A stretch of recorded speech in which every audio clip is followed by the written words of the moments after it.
Assalamualaikum dan salam sejahtera. Anda sedang menonton Berita TVS bersama saya Farisha Adnan. Saya Haris Rosli. Ini merupakan edisi khas di mana kami akan mengulas dan menerangkan tentang kajian yang sedang dijalankan, iaitu penghayatan nilai-nilai agama dalam diri anak-anak. Sejak akhir-akhir ini, kita sering didedahkan dengan pelbagai kes salah laku dalam kalangan remaja. Kebanyakan kes yang dilaporkan membabitkan kes jenayah kecil sehingga kes jenayah berat. Hal ini amat membimbangkan dan perkara yang menjadi persoalan kepada kita, mengapakah perkara ini semakin kerap berlaku? Dan apakah yang menyebabkan mereka melakukan jenayah pada usia muda? Siapakah yang harus bertanggungjawab dalam menangani masalah ini? Semua persoalan ini semakin menghantui kita dari hari ke hari.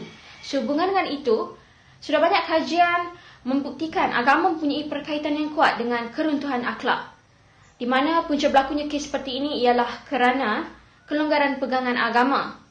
Dalam sebuah institusi keluarga, pengajaran nilai-nilai agama bagi kehidupan seorang anak akan memberikan impak yang besar terhadap pembentukan perwatakan anak tersebut. Justru ibu bapa, masyarakat dan pihak berkuasa haruslah memainkan peranan masing-masing bagi menangani masalah ini sebelum menjadi lebih serius. Seterusnya, untuk ulasan lebih lanjut, saya akan sambungkan anda dengan penceramah Amirul Nizam di dalam talian. Dipersilakan. Terima kasih. Bismillahirrahmanirrahim. Assalamualaikum dan salam sejahtera.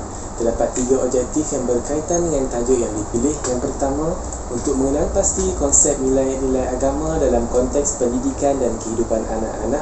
Yang kedua, untuk mengkaji cara pendidikan anak-anak yang terbaik berdasarkan nilai keagamaan. Dan yang ketiga merupakan untuk merumus kepentingan penghayatan nilai agama dalam pembentukan syakhsiat anak-anak.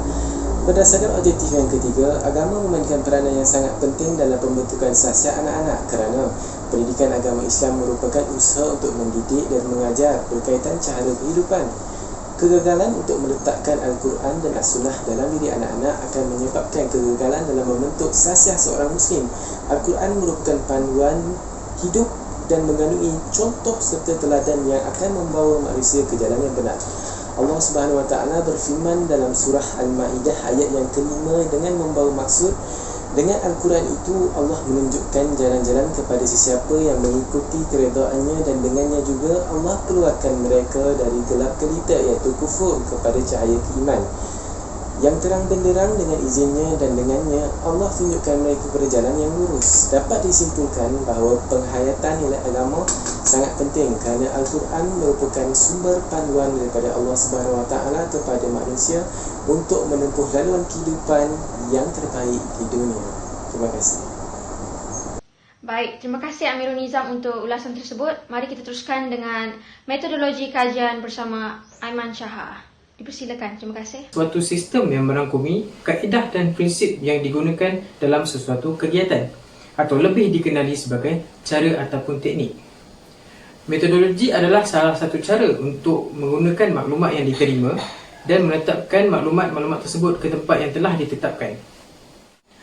Reka bentuk kajian yang kami gunakan ialah tinjauan. Tinjauan ini dilakukan berdasarkan perkara-perkara yang mengenai dengan data analisis kami. Instrumen kajian yang digunakan ialah berbentuk borang soal selidik. Kami telah mengedarkan beberapa borang soal selidik ini kepada beberapa orang responden. Borang soal selidik tersebut terbahagi kepada 4 bahagian.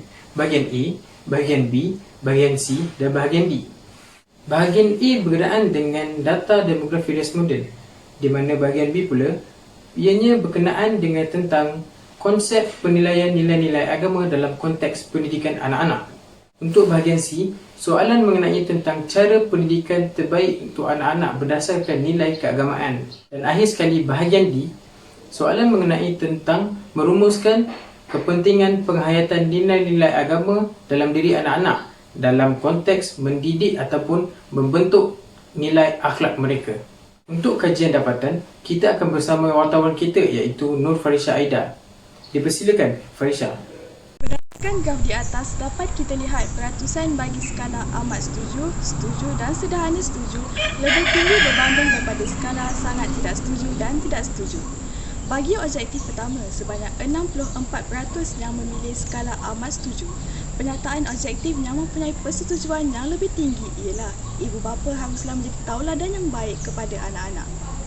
Seterusnya, bagi objektif kedua, sebanyak 65% yang memilih skala amat setuju.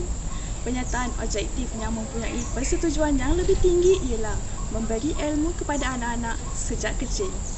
Selanjutnya, bagi objektif ketiga, sebanyak 71% yang memilih skala amat setuju.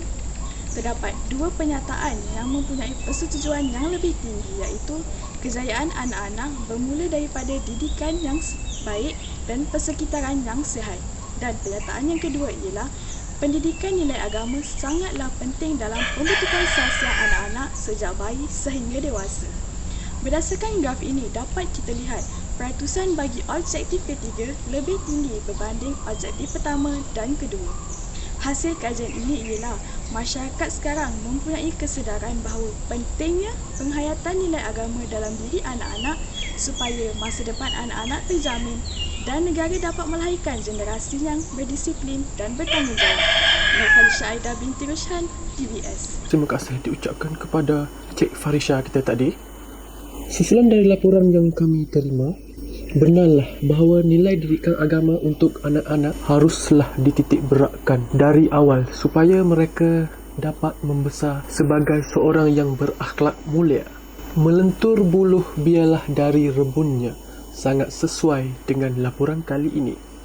Untuk menerapkan nilai agama dalam diri anak-anak sebenarnya mempunyai banyak cara. Sebagai contoh, ibu bapa meluangkan sedikit masa terhadap anak-anak untuk bertanya khabar dan dalam masa yang sama menerangkan kepentingan agama. Nilai agama seharusnya diterapkan sejak kecil lagi. Sekiranya ibu bapa berjaya mendidik anak-anak mereka tentang ilmu agama sejak kecil lagi, nescaya mereka menjadi insan yang berakhlak mulia apabila meningkat dewasa.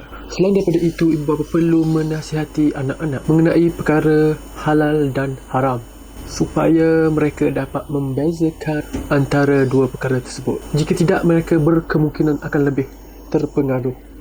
Mengadakan program berasaskan keagamaan perlulah diadakan secara berterusan supaya dapat menyedarkan segelintir ibu bapa bahawa pentingnya penghayatan nilai agama dalam kehidupan seharian kita.